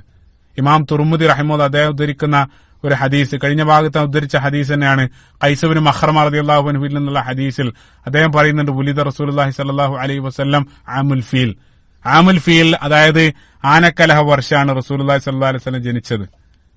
അപ്പൊ വർഷത്തിന്റെ കാര്യത്തിൽ തർക്കമില്ല, മാസത്തിന്റെ കാര്യത്തിലും പണ്ഡിതന്മാർക്കിടയിൽ ഭൂരിപക്ഷം പണ്ഡിതന്മാർക്കിടയിലും തർക്കമില്ല. ഭൂരിപക്ഷം പണ്ഡിതന്മാരും റബീഉൽ അവ്വൽ മാസത്തിലാണ് റസൂലുള്ളാഹി സ്വല്ലല്ലാഹു അലൈഹി വസല്ലം ജനിച്ചു വീണത്. പക്ഷേ അദ്ദേഹം മനസ്സിലാക്കിയിരിക്കേണ്ടത് ചില ഒറ്റപ്പെട്ട അഭിപ്രായങ്ങൾ, റസൂലുള്ളാഹി സ്വല്ലല്ലാഹു അലൈഹി വസല്ലം റമളാൻ മാസത്തിലാണ് ജനിച്ചത് എന്ന അഭിപ്രായപ്പെട്ട ഒറ്റപ്പെട്ട ചില അഭിപ്രായങ്ങൾ. ഉദാഹരണത്തിന് സുബൈർ ബിൻ അൽ ബക്കർ റഹിമഹുല്ലാഹ്, പ്രസിദ്ധനായിട്ടുള്ള പണ്ഡിതൻ, അതായത് ഹിജ്റ 172 അദ്ദേഹം ജനിക്കുന്നത്. ഹിജ്റ 256 മരണപ്പെടുന്നത്. മദീനയിലുണ്ടായിരുന്ന പ്രഗത്ഭനായിട്ടുള്ള പണ്ഡിതൻ. അദ്ദേഹം ഇൽമുൽ അൻസാബ്, അതായത് ജീനിയോളജി, വംശാവലിയിലെല്ലാം ആഴത്തിൽ അറിവുള്ള പ്രഗത്ഭനായിട്ടുള്ള പണ്ഡിതനാണ്. അദ്ദേഹത്തിന്റെ അഭിപ്രായ പ്രകാരം റമളാനിലാണ് റസൂലുള്ളാഹി സ്വല്ലല്ലാഹു അലൈഹി വസല്ലം ജനിച്ചതെന്ന്. ഇതേ രൂപത്തിൽ ഒറ്റപ്പെട്ട ചില അഭിപ്രായം. പക്ഷേ ഭൂരിപക്ഷം പണ്ഡിതന്മാരും റസൂലുള്ളാഹി സ്വല്ലല്ലാഹു അലൈഹി വസല്ലം ജനിച്ചത് റബീഉൽ അവ്വൽ മാസത്തിലാണെന്നാണ് സൂചിപ്പിക്കപ്പെട്ടതായിട്ട് കാണാൻ സാധിക്കുക. അപ്പൊ വർഷം ആമുൽ ഫീൽ, മാസം റബീഉൽ അവ്വൽ. ദിവസത്തിന്റെ കാര്യത്തിലും സംശയമില്ല, റസൂലുള്ളാഹി സ്വല്ലല്ലാഹു അലൈഹി വസല്ലം ജനിച്ചത് യൗമുൽ ഇസ്നൈൻ, തിങ്കളാഴ്ച ദിവസമാണ്. തെളിവ് സ്വഹീഹ് മുസ്ലിമിലുള്ള ഹദീസാണ്. അബൂ ഖത്താദ റളിയല്ലാഹു അൻഹുവിൽ നിന്നുള്ള ഉദ്ധരണി നമുക്ക് കാണാൻ സാധിക്കും. തിങ്കളാഴ്ച നോമ്പിനെ സംബന്ധിച്ച് ഒരാൾ പ്രവാചകൻ സല്ലല്ലാഹു അലൈഹി വസല്ലമയോട് ചോദിച്ച സന്ദർഭത്തിൽ നബി സല്ലല്ലാഹു അലൈഹി വസല്ലം പറഞ്ഞു, ദാലിക യൗമുൻ ഉലിത്തു ഫീഹി, അന്നത്തെ ദിവസമാണ് ഞാൻ ജനിച്ചത്. അത് മാത്രമല്ല, അന്നത്തെ ദിവസമാണ് ഞാൻ ജനിച്ചത്, അന്നാണ് എന്നെ നബിയായിട്ട് പ്രവാചകനായിട്ട് നിയോഗിക്കപ്പെട്ടത്, പരിശുദ്ധ ഖുർആൻ എനിക്ക് നൽകപ്പെട്ടതും ആ ദിവസമാണ്. അതുകൊണ്ട് തിങ്കളാഴ്ച ദിവസം നിങ്ങൾ സുന്നത്ത് നോമ്പ് അനുഷ്ഠിക്കുക എന്നുള്ള. അപ്പൊ പ്രവാചകൻ സല്ലല്ലാഹു അലൈഹി വസല്ലം ജനിച്ചത് തിങ്കളാഴ്ചയാണ്, ആ ദിവസം നിങ്ങൾ നോമ്പ് അനുഷ്ഠിക്കുക. അത് റസൂലുള്ളാഹി സ്വല്ലല്ലാഹു അലൈഹി വസല്ലം ആ സ്വഹാബിക്ക് നിർദ്ദേശിക്കുന്നതായിട്ടാണ് സ്വഹീഹ് മുസ്ലിമിലുള്ള ഹദീസ് നമുക്ക് കാണാൻ സാധിക്കുക. അപ്പൊ ജനിച്ച ദിവസത്തിന്റെ കാര്യത്തിലും യാതൊരു തർക്കവുമില്ല. വർഷം ആമുൽ ഫീൽ, മാസം റബീഉൽ അവ്വൽ, ദിവസം യൗമുൽ ഇസ്നൈൻ, തിങ്കളാഴ്ച ദിവസം. ഇനി ആ ഡേറ്റിന്റെ കാര്യത്തിലാണ് നിരവധി ഇഖ്തിലാഫ് അല്ലെങ്കിൽ നിരവധി അഭിപ്രായ വ്യത്യാസങ്ങൾ പണ്ഡിതന്മാർക്കിടയിൽ ഉള്ളതായിട്ട് കാണാൻ സാധിക്കും. ചില ആളുകൾ റബീഉൽ അവ്വൽ 12 സൂചിപ്പിച്ചതായിട്ട് കാണാൻ സാധിക്കും. പ്രധാനമായിട്ട് ഇബ്നു ഇസ്ഹാഖ് റഹിമഹുല്ലാഹ്, അതായത് സീറ ഗ്രന്ഥത്തിന്റെ ആധികാരികമായിട്ട് സീറ ഗ്രന്ഥമായിട്ട് നമ്മൾ ഗണിക്കപ്പെടുന്ന ഇബ്നു ഇസ്ഹാഖ്, അദ്ദേഹത്തിന്റെ സീറയിൽ അദ്ദേഹം റബീഉൽ അവ്വൽ 12. അതേപോലെ തന്നെ ഇബ്നു അബീ ഷൈബ അദ്ദേഹത്തിന്റെ മുസന്നഫിലെല്ലാം വുലിദ റസൂലുള്ളാഹി സ്വല്ലല്ലാഹു അലൈഹി വസല്ലം ആമുൽ ഫീൽ യൗമുൽ ഇസ്നൈൻ ഫീ സാനി അശറ മിൻ ശഹ്രി റബീഉൽ അവ്വൽ. റബീഉൽ അവ്വൽ 12 റസൂലുള്ളാഹി സ്വല്ലല്ലാഹു അലൈഹി വസല്ലം ജനിച്ചതെന്നാണ് ഇബ്നു ഇസ്ഹാഖിനെ പോലെയുള്ള പണ്ഡിതന്മാർ അവകാശപ്പെടുന്നത്. ഇപ്പൊ പ്രവാചകൻ സല്ലല്ലാഹു അലൈഹി വസല്ലമയുടെ സീറയ്ക്ക് വേണ്ടി പ്രധാനമായിട്ട് റെഫർ ചെയ്യപ്പെടുന്ന ഗ്രന്ഥമായിട്ടുള്ള ഇബ്നു ഇസ്ഹാഖിന്റെ സീറ ഗ്രന്ഥത്തിൽ, അതേപോലെ ഇബ്നു ഹിശാമിന്റെ സീറ ഗ്രന്ഥത്തിലെല്ലാം റബീഉൽ അവ്വൽ 12 പറയപ്പെട്ടതുകൊണ്ട് തന്നെ അത് പ്രധാനപ്പെട്ട ഒരു ഡേറ്റ് ആയിട്ട് മാറുകയാണ്. പക്ഷെ നമ്മൾ അറിഞ്ഞിരിക്കേണ്ട ഒരു കാര്യം, റബീഉൽ അവ്വൽ 12 എന്നുള്ളത് പോലെ തന്നെ അല്ലെങ്കിൽ അതിനേക്കാൾ മറ്റു പല ഡേറ്റുകളും പ്രഗത്ഭരായിട്ടുള്ള നിരവധി പണ്ഡിതന്മാർ സൂചിപ്പിച്ചിട്ടുണ്ട്. മഹാനായ പണ്ഡിതൻ ഇബ്നു കസീർ റഹിമഹുല്ലാഹ് അദ്ദേഹത്തിന്റെ ബിദായ വ നിഹായയിൽ പ്രധാനപ്പെട്ട നിരവധി പണ്ഡിതന്മാരുടെ അഭിപ്രായം അദ്ദേഹം കുറിക്കുന്നുണ്ട്. അതായത് ആ 12ന്റെ കൂടെ, ഇപ്പൊ ഉദാഹരണത്തിന് റബീഉൽ അവ്വൽ 2 ഇബ്നു അബ്ദുൽ ബർ, ഇസ്തിആബിന്റെ രചയിതാവായിട്ട് ഇബ്നു അബ്ദുൽ ബർ, അദ്ദേഹം റബീഉൽ അവ്വൽ 2 എന്ന് സൂചിപ്പിച്ച പണ്ഡിതനാണ്. അതേപോലെ ഇമാം അൽ വാഖിദി, അവരെല്ലാം റബീഉൽ അവ്വൽ 2 സൂചിപ്പിച്ചത്. അതേപോലെ തന്നെ ചില പണ്ഡിതന്മാർ റബീഉൽ അവ്വൽ 8 പറഞ്ഞ പണ്ഡിതന്മാരുണ്ട്. പ്രഗത്ഭരായിട്ടുള്ള പണ്ഡിതന്മാർ തന്നെ ഇബ്നു ഹസം റഹിമഹുല്ലാഹ്, അന്തലൂസിയൻ പണ്ഡിതൻ, അതേപോലെ തന്നെ ഇമാം മാലിക് ഇബ്നു അനസ് റഹിമഹുല്ലാഹ്, അതേ ഇമാം സുഹരി, അവരെല്ലാം ഈ റബീഉൽ അവ്വൽ 8നെയാണ് അവർ സൂചിപ്പിച്ചിട്ടുള്ളത്. അതേപോലെ തന്നെ റബീഉൽ അവ്വൽ 10 സൂചിപ്പിച്ച ഇബ്നു അസാക്കിർ റഹിമഹുല്ലാഹ്, അതേപോലെ തന്നെ ഇമാം ശഅബിയെ പോലെയുള്ള ആളുകളെല്ലാം റബീഉൽ അവ്വൽ 10 എന്ന് അഭിപ്രായപ്പെട്ട ആളുകളാണ്. അതേപോലെ തന്നെ ആദ്യകാല ചരിത്ര ഗ്രന്ഥങ്ങളിൽ ഏറ്റവും ആധികാരികമായിട്ട് ഈ ബിദായ വ നിഹായെ പോലെ തന്നെ സൂചിപ്പിക്കപ്പെടുന്ന മറ്റൊരു ചരിത്ര ഗ്രന്ഥമാണ് ഇബ്നു സഅദിന്റെ തബഖാത്തിൽ അദ്ദേഹം 4 ഡേറ്റ് അദ്ദേഹം പറയുന്നുണ്ട്. ഒന്ന് ആമുൽ ഫീൽ, വർഷം. രണ്ടാമതായിട്ട് അദ്ദേഹം റബീഉൽ അവ്വൽ പറയുന്നുണ്ട്. മൂന്നാമതായിട്ട് അദ്ദേഹം റബീഉൽ അവ്വലിലെ 2 ഡേറ്റ് പറയുന്നുണ്ട്. ഒന്ന് റബീഉൽ അവ്വൽ 2 അല്ലെങ്കിൽ റബീഉൽ അവ്വൽ 10. 12നെ സംബന്ധിച്ച് അദ്ദേഹം പറയുന്നു പോലും ഇല്ല എന്നുള്ള. അപ്പൊ ഈ രൂപത്തിലാണ്. അപ്പൊ റബീഉൽ അവ്വൽ 12, 10, 2, 8 ഇതേ രൂപത്തിൽ നിരവധി അഭിപ്രായങ്ങൾ ആ വിഷയത്തിലുണ്ട്. പക്ഷേ ഇബ്നു ഇസ്ഹാഖിനെ പോലെയുള്ള പ്രധാനപ്പെട്ട സീറ രചനകളിലെല്ലാം 12 പറഞ്ഞതുകൊണ്ട് തന്നെ കൂടുതൽ ആളുകളും ആ 12നെ പ്രവാചകൻ സല്ലല്ലാഹു അലൈഹി വസല്ലമയുടെ ജന്മദിനമായിട്ട് അല്ലെങ്കിൽ ജനിച്ച ദിവസമായിട്ട് കണക്കാക്കുന്നു എന്നുള്ളതാണ്. ഇത്രയും പറഞ്ഞ സ്ഥിതിക്ക് റസൂലുള്ളാഹി സ്വല്ലല്ലാഹു അലൈഹി വസല്ലമയുടെ ജന്മദിനവുമായിട്ട് ബന്ധപ്പെട്ട് ചില കാര്യങ്ങൾ പരാമർശിക്കാതെ പോകുന്നത് ശരിയല്ലെന്ന് തോന്നുന്നതാണ്. വളരെ സെൻസിറ്റീവ് സബ്ജക്റ്റ് ആണെങ്കിലും ചില കാര്യങ്ങൾ സൂചിപ്പിക്കുകയാണ്. അപ്പോൾ മുസ്ലിം ഉമ്മത്തിനെ സംബന്ധിച്ചിടത്തോളം മുസ്ലിം ഉമ്മത്തിൽ വർഷം തോറും നമുക്ക് റബീഉൽ അവ്വൽ മാസം എന്നുള്ളത് സംഘട്ടനത്തിന്റെ മാസം കൂടെയാണ്. ഒരു കൂട്ടരെ അത് ഏറ്റവും വിപുലമായിട്ട് കഴിയുന്നത്ര രൂപത്തിൽ അത് വിപുലമാക്കി ആഘോഷിക്കാൻ അതേ സന്ദർഭത്തിൽ മറ്റൊരു വിഭാഗം അവർക്കെതിരെ അത് വിമർശിക്കാനും അവരുടെ പിന്നാലെ നടക്കുന്ന ആ രൂപത്തിൽ സോഷ്യൽ മീഡിയയിലെല്ലാം ബദറും ഉഹദെല്ലാം അരങ്ങേറുന്ന ഒരു മാസം കൂടിയാണ് റബീഉൽ അവ്വൽ മാസം. അതിനുവേണ്ടി വേണ്ടതിലധികം സമയം ചർച്ചകൾ, അതിനുവേണ്ടി ഒരുപാട് സമയമാണ് മുസ്ലിം ഉമ്മത്ത് അതായത് അതിന്റെ പേരിൽ ചെലവഴിച്ചുകൊണ്ട് വ്യക്തിപരമായിട്ടുള്ള കാര്യങ്ങളാണ്. തീർച്ചയായിട്ടും അതിനോട് വിയോജിക്കുന്ന ആളുകളുണ്ടാകും, അതിനെ ഞാൻ മാനിക്കുകയും ചെയ്യാണ്. അതാണ് യഥാർത്ഥത്തിൽ മറ്റുള്ള ആളുകളുടെ വിയോജിപ്പുകൾ ഉൾക്കൊള്ളാനുള്ള ഒരു മനസ്സാണ് നമുക്ക് വേണ്ടത്. അത് ഓരോ ആളുകളുടെ സ്വാതന്ത്ര്യമാണ്, സൗകര്യമാണ്. പക്ഷേ അതേ സന്ദർഭത്തിൽ നമ്മുടെ വിശ്വാസങ്ങൾ സത്യസന്ധമായിട്ട് നമുക്ക് അവതരിപ്പിക്കാം. അത് വേണ്ട ആളുകൾക്ക് സ്വീകരിക്കാം, വേണ്ടാത്ത ആളുകൾക്ക് മാന്യമായിട്ട് അതിനോട് പ്രതികരിക്കാം എന്നുള്ളതാണ്. അപ്പൊ സത്യസന്ധമായിട്ട് നമ്മൾ ആ വിഷയം പരിശോധിക്കുന്ന സന്ദർഭത്തിൽ പ്രവാചകൻ സല്ലല്ലാഹു അലൈഹി വസല്ലമയുടെ ജന്മദിനം ആഘോഷിക്കുന്ന ആളുകൾക്കും അതിനെ എതിർക്കുന്ന ആളുകൾക്കും ഒരുപോലെ അറിയാവുന്ന ഒരു കാര്യമാണ്. റസൂലുള്ളാഹി സ്വല്ലല്ലാഹു അലൈഹി വസല്ലമയുടെ കാലത്തോ അല്ലെങ്കിൽ പ്രവാചകൻ സല്ലല്ലാഹു അലൈഹി വസല്ലമയുടെ തലമുറയ്ക്ക് താബികളോ താബികളോ ഒന്നും അത്തരത്തിലൊരു സമ്പ്രദായം അവർ ആഘോഷിച്ചിരുന്നു. അതേ രൂപത്തിലൊരു ജന്മദിനം ആഘോഷിക്കുക എന്നുള്ളത് അറബികളെ സംബന്ധിച്ചിടത്തോളം അവർക്ക് പരിചിതമില്ലാത്തൊരു കൾച്ചറാണ്. ആദ്യത്തെ 100 വർഷം 100 വർഷം അതൊരു ആചാരമായിട്ട് മുസ്ലിം ഉമ്മത്തിൽ ഉണ്ടായിരുന്നില്ല. പിന്നീട് ആദ്യമായിട്ട് അതിന് തുടക്കമിട്ട് നമ്മൾ അതിന്റെ ഉത്ഭവം നമ്മൾ പരിശോധിക്കുന്ന സന്ദർഭത്തിൽ നമ്മൾ കാണാൻ സാധിക്കും. ഷിയാ ഭരണകൂടം ഈജിപ്തിലുണ്ടായിരുന്ന ഫാത്തിമി കാലിഫേറ്റ്സ്, ഫാത്തിമികളാണ് ആദ്യമായിട്ട് അത്തരത്തിലൊരു സമ്പ്രദായം ആചരിക്കുന്നത്. നമുക്കറിയാം ഈജിപ്ത് 250 വർഷം ഫാത്തിമികളായിരുന്നു അവിടെ ഭരിച്ചത്. പിന്നീട് AD 909 തോന്നുന്നു സലാഹുദ്ദീൻ അയ്യൂബി റഹിമഹുല്ലാഹ് അദ്ദേഹമാണ് ആ ഫാത്തിമി കാലിഫേറ്റ്സിന് അന്ത്യം കുറിക്കുക. അദ്ദേഹമാണ് അവരെ അവിടെ നിന്നും തുടച്ചു നീക്കുന്നത്. അപ്പൊ ഷിയാക്കളെ സംബന്ധിച്ചിടത്തോളം അവർക്ക് നിരവധി ഫെസ്റ്റിവൽ ഉണ്ട്. അത് നിരവധി ജന്മദിനങ്ങൾ അവർ ആഘോഷിക്കാൻ. അലി ഇബ്നു അബീ ത്വാലിബ് റളിയല്ലാഹു അൻഹുവിന്റെ ജന്മദിനം, അതേപോലെ തന്നെ ഹസൻ ഹുസൈൻ റളിയല്ലാഹു അൻഹും അവരുടെ ജന്മദിനം, അതേപോലെ തന്നെ ഫാത്തിമ റളിയല്ലാഹു അൻഹയുടെ ജന്മദിനം എല്ലാം അവർ ആഘോഷിക്കാറുണ്ട്. അതേ രൂപത്തിലുള്ള നിരവധി ആഘോഷങ്ങൾ. അതേപോലെ തന്നെ ഖദീർഹും ഹദീസുൽ ഖദീർ എന്നറിയപ്പെടുന്ന അവരുടെ ആഘോഷം, അതായത് മനസ്സിലാക്കിയിരിക്കുക നബി സല്ലല്ലാഹു അലൈഹി വസല്ലം ഹജ്ജത്തുൽ വദാഇന് ശേഷം പ്രവാചകൻ സല്ലല്ലാഹു അലൈഹി വസല്ലം മദീനയിലേക്ക് മടങ്ങി വരുന്ന വഴിയിൽ ഖദീർഹും എന്നറിയപ്പെടുന്ന ഒരു വാലി, അവിടെ ഒരു താഴ്വരയിൽ വെച്ചുകൊണ്ട് അതായത് മക്കൾക്കും മദീനക്കും ഇടയിലുള്ള ഒരു സ്ഥലമാണ്. അവിടെ വെച്ച് അലി ഇബ്നു അബീ ത്വാലിബ് റളിയല്ലാഹു അൻഹുവിന്റെ മഹത്വം വിവരിച്ചുകൊണ്ട് റസൂലുള്ളാഹി സ്വല്ലല്ലാഹു അലൈഹി വസല്ലം അവിടെ വെച്ചുകൊണ്ട് ഒരു പ്രഭാഷണം നടത്തുന്നുണ്ട്. അത് നബി സല്ലല്ലാഹു അലൈഹി വസല്ലം അത് പറയാൻ പ്രത്യേകമായിട്ടുള്ള ചില കാര്യം ഇൻഷാ അല്ലാഹ് അത് നമ്മൾ പിന്നീട് ആ ഒരു സന്ദർഭത്തിൽ വിവരിക്കും. പ്രവാചകൻ സല്ലല്ലാഹു അലൈഹി വസല്ലം അത് പറയാൻ പ്രത്യേകമായിട്ടുള്ള സാഹചര്യങ്ങളുണ്ട്. പക്ഷേ പ്രവാചകന്റെ ആ ഒരു ഉപദേശം അല്ലെങ്കിൽ പ്രവാചകന്റെ ആ ഒരു സംസാരങ്ങൾ എടുത്തിട്ട് അത് അലി ഇബ്നു അബീ ത്വാലിബ് റളിയല്ലാഹു അൻഹുവിനെ ഖലീഫയാക്കാൻ തെളിവാണെന്ന് പറഞ്ഞുകൊണ്ട് ആ ഒരു ദിനത്തെ അവർ പ്രത്യേകമായിട്ട് ആചരിക്കാറുണ്ട്. അതാണ് ഖദീർഹും, ഷിയാക്കൾ ആഘോഷിക്കുന്ന ആഘോഷമാണ്. അതേപോലെ തന്നെ ആശൂറ ദിനം മുഹറം 10 അന്ന് കർബലയുമായിട്ട് ബന്ധപ്പെട്ട് അവര് അത് ആചരിക്കാറുണ്ട്. അതേപോലെ തന്നെ ചില എക്സ്ട്രീം ഷിയ വിഭാഗങ്ങൾ അവർ നവറോസ് പാർസികളുടെ ആഘോഷത്തിനാണ് നവറോസ്. നേരത്തെ സൽമാൻ ഫാരിസ് റളിയല്ലാഹു അൻഹുവിന്റെ പ്രഭാഷണത്തിൽ നമ്മൾ സൂചിപ്പിച്ചു ചില ഷിയാക്കൾ നവറോസും ആഘോഷിക്കാറുണ്ട്. അപ്പൊ അതിനിടയിൽ അത്തരത്തിലുള്ള നിരവധി ആഘോഷത്തിനിടയിൽ അവർ പ്രവാചകൻ സല്ലല്ലാഹു അലൈഹി വസല്ലമയുടെ ജന്മദിനവും അവർ ആഘോഷിക്കാൻ റബീഉൽ അവ്വൽ 17 അവർ ആഘോഷിക്കാൻ തുടങ്ങിയത്. ഷിയാക്കൾ അത് തുടങ്ങി. പിന്നീട് ഈജിപ്തിന്റെ അസ്തമനത്തിന്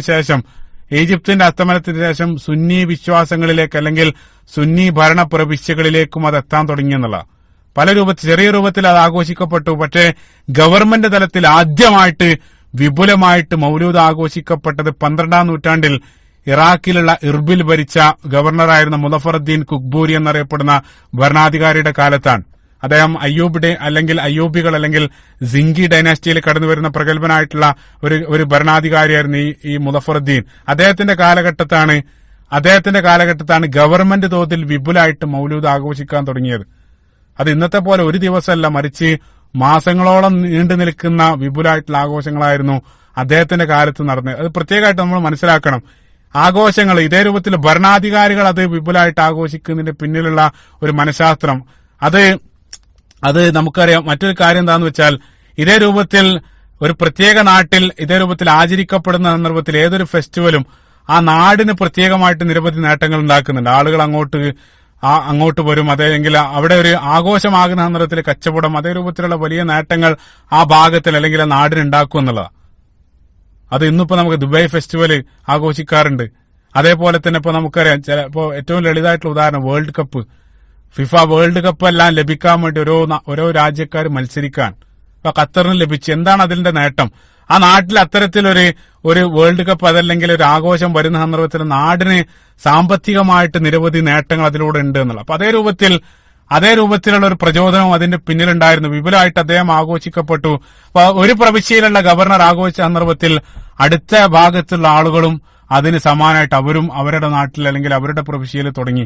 അങ്ങനെ ഓരോ ഗവർണർമാരും ആഘോഷത്തിന്റെ അതിന്റെ തീവ്രതയിൽ അവർ മത്സരിച്ചു. വ്യത്യസ്തമായിട്ട് വിപുലമായിട്ടുള്ള നിരവധി പദ്ധതികളോടുകൂടെ അതെങ്ങനെ ആഘോഷിച്ച് പിന്നീട് സുന്നി പ്രവിശ്യകളിലേക്കെല്ലാം അത് വ്യാപിപ്പിക്കപ്പെട്ടു. അതാണ് സത്യസന്ധമായിട്ട് അതിന്റെ പിന്നിലുള്ള ചരിത്രം.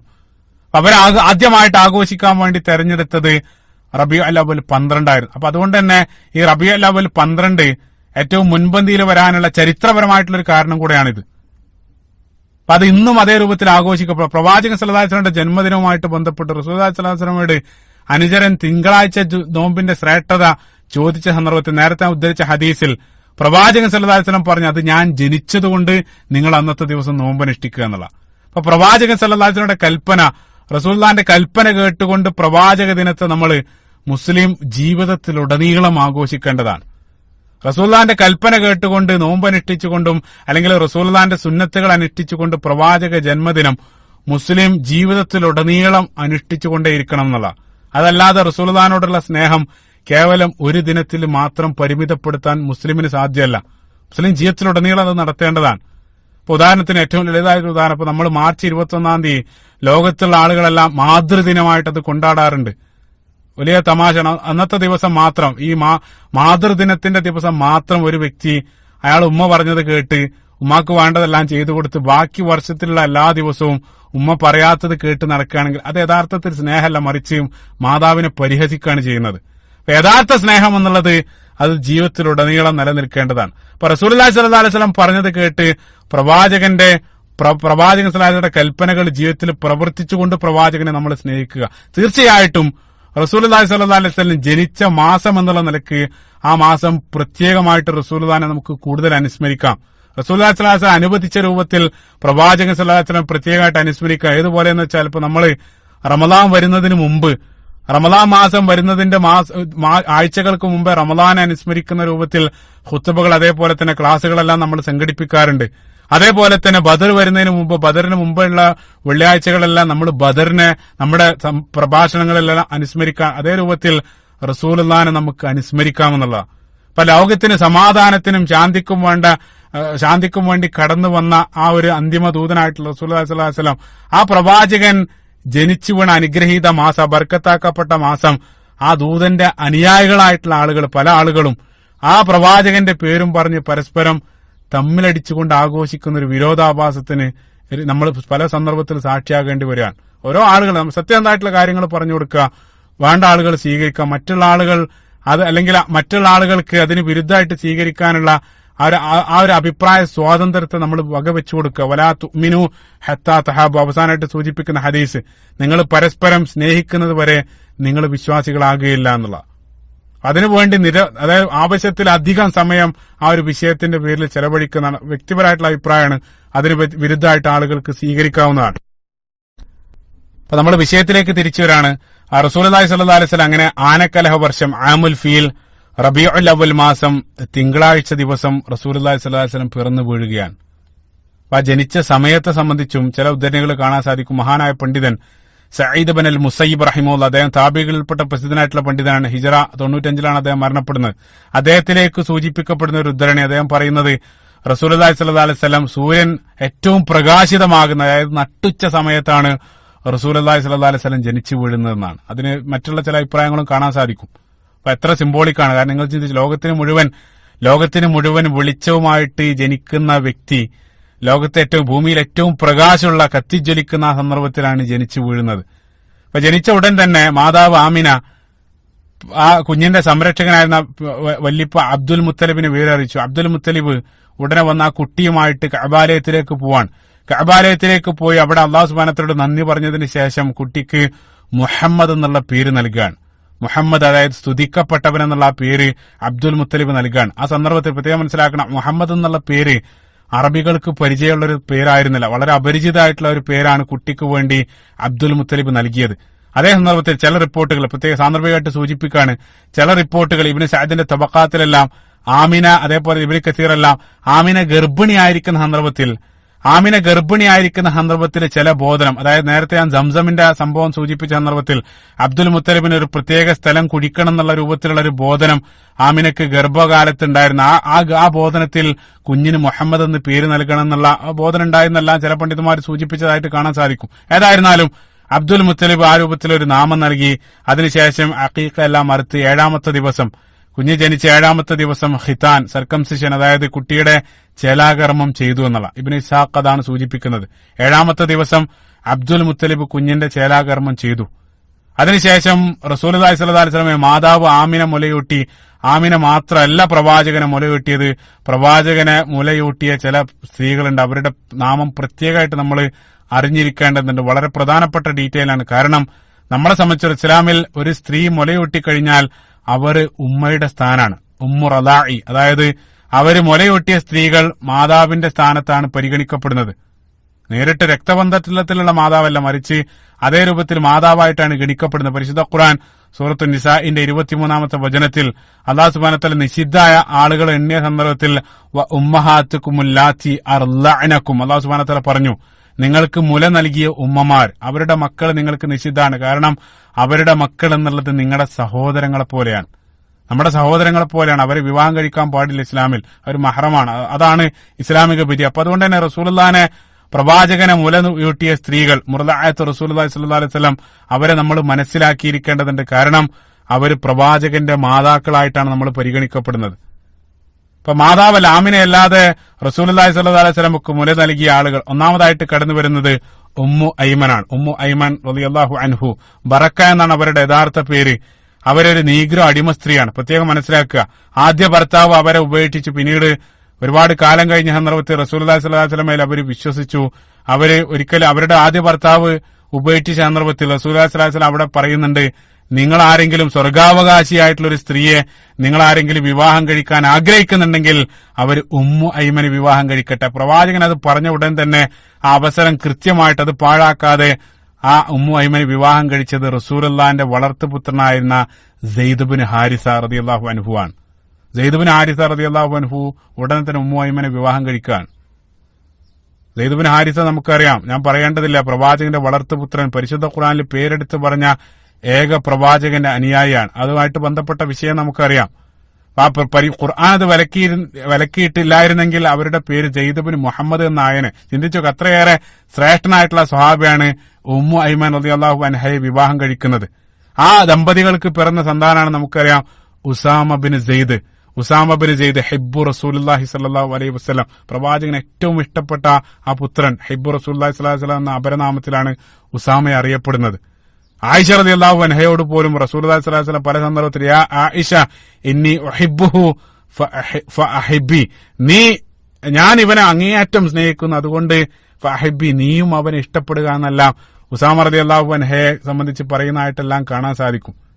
അതാണ് ഉമ്മു ഐമൻ, റസൂലുള്ളാഹി സ്വല്ലല്ലാഹു അലൈഹി വസല്ലമയെ പ്രവാചകനെ മുലയൂട്ടിയ ആദ്യത്തെ സ്ത്രീ. ഉമ്മു ഐമൻ നിങ്ങൾ പ്രത്യേകമായിട്ട് മനസ്സിൽ കുറിച്ചു വെക്കുക. ഇനി തുടർന്നുള്ള, അതായത് അടുത്ത ഭാഗത്തെല്ലാം റസൂലുള്ളാഹി സ്വല്ലല്ലാഹു അലൈഹി വസല്ലമയുടെ ആദ്യ ബാല്യകാലത്തുള്ള ചില ചരിത്രം പറയുന്ന സന്ദർഭത്തിൽ ഈ ഒരു ഫിഗർ, അതായത് ഉമ്മു ഐമൻ റളിയല്ലാഹു അൻഹ കടന്നു വരുന്നതായിട്ട് കാണാൻ സാധിക്കും. പ്രത്യേകമായിട്ട് നോട്ട് ചെയ്യുക. രണ്ടാമതായിട്ട് റസൂലുള്ളാഹി സ്വല്ലല്ലാഹു അലൈഹി വസല്ലം മുലയൂട്ടിയ സ്ത്രീ എന്നുള്ളത് സുവൈബ മൗല അബൂലഹബ്. സുവൈബ എന്നറിയപ്പെടുന്ന ഒരു സ്ത്രീ, അബൂലഹബിന്റെ അടിമയായിരുന്ന സുവൈബ എന്നറിയപ്പെടുന്ന ഒരു സ്ത്രീ, ഒരു നീഗ്രോ വനിത, ഒരു അടിമ സ്ത്രീയാണ്. അവരും റസൂലുള്ളാഹിനെ മുലയൂട്ടിയിട്ടുണ്ട്. ഇമാം ബുഖാരി അദ്ദേഹത്തിന്റെ കിതാബു നിക്കാഹിൽ ഉദ്ധരിക്കപ്പെടുന്ന ഒരു സംഭവം, അതായത് പ്രവാചകൻ സല്ലല്ലാഹു അലൈഹി വസല്ലം ജനിച്ച അറിഞ്ഞ സന്ദർഭത്തിൽ ഈ അബൂലഹബ് എന്നുള്ളത് നമുക്കറിയാം പ്രവാചകന്റെ പിതൃവിനാണ്. അപ്പൊ ഈ ഒരു വിവരം ഈ അബൂലഹബിന്റെ അടിമ സ്ത്രീയായിരുന്ന സുവൈബ ഓടിപ്പോയിട്ട് അബൂലഹബിനോട് പറഞ്ഞു. അതായത് ഇങ്ങനെ ജനിച്ചിട്ടുണ്ടെന്നുള്ള ആ വാർത്ത അവർ പറഞ്ഞ സന്ദർഭത്തിൽ അബൂലഹബ് സന്തോഷം കാരണം ആ അടിമ സ്ത്രീയായ സുവൈബയെ മോചിപ്പിച്ചു എന്നുള്ള ആ ഒരു സന്തോഷം കാരണം. പക്ഷേ പിന്നീട് നമുക്ക് പ്രവാചകൻ സ്വല്ലല്ലാഹു അലൈഹി വസല്ലം സത്യപ്രബോധനം ആരംഭിച്ച സന്ദർഭത്തിൽ പ്രവാചകന്റെ ഏറ്റവും വലിയ പ്രവാചകന്റെ വിരോധിയായിട്ട് പരിശുദ്ധ ഖുർആനിൽ പേരെടുത്ത് പറയാൻ മാത്രം തബ്ബത് യദാ അബീ ലഹബിൻ വതബ്, ആ രൂപത്തിലുള്ള ഒരു ശത്രുവായിട്ട് അബൂ ലഹബ് മാറി എന്നുള്ളതാണ്.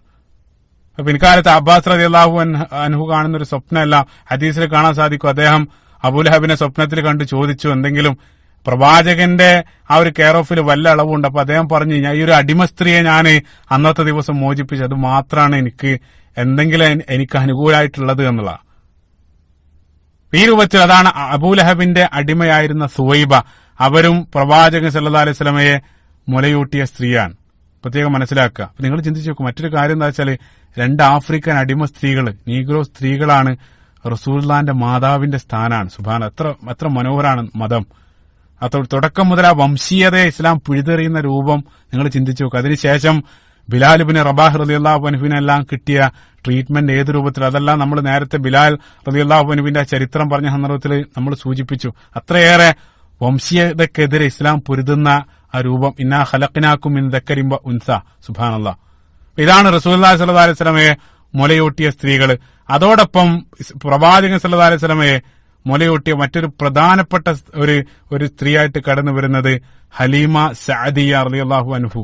അവരുമായിട്ട് ബന്ധപ്പെട്ട ചരിത്രം ഒരൽപ്പം സുദീർഘാണ്. അവരുമായിട്ട് ബന്ധപ്പെട്ട് നിരവധി സംഭവങ്ങൾ അരങ്ങേറുന്നുണ്ട്. അവരുടെ വീട്ടിൽ വെച്ച് പ്രധാനപ്പെട്ട ചില സംഭവങ്ങൾ അരങ്ങേറുന്നുണ്ട്. ഇൻഷാ അല്ലാഹ് അടുത്ത ഭാഗത്ത് അതിനെ സംബന്ധിച്ച് വിശദമായിട്ട് നമുക്ക് പരിശോധിക്കാവുന്ന. അല്ലാഹു സുബ്ഹാനഹു വ തആല പ്രവാചകൻ സല്ലല്ലാഹു അലൈഹി വസല്ലമയുടെ സുന്നത്ത് ജീവിതത്തിലുടനീളം അത് പ്രാവർത്തികമാക്കിക്കൊണ്ട് റസൂലുള്ളാഹിന്റെ പ്രവാചകന്റെ ചര്യ അനുസരിച്ച് ജീവിക്കാനും നാളെ പ്രവാചകന്റെ അനുയായികളോടൊപ്പം ഉയർത്തെഴുന്നേൽക്കാനുള്ള സൗഭാഗ്യം അല്ലാഹു സുബ്ഹാനഹു വ തആല നമുക്ക് നൽകുമാറാകട്ടെ. അല്ലാഹുമ്മ ആമീൻ.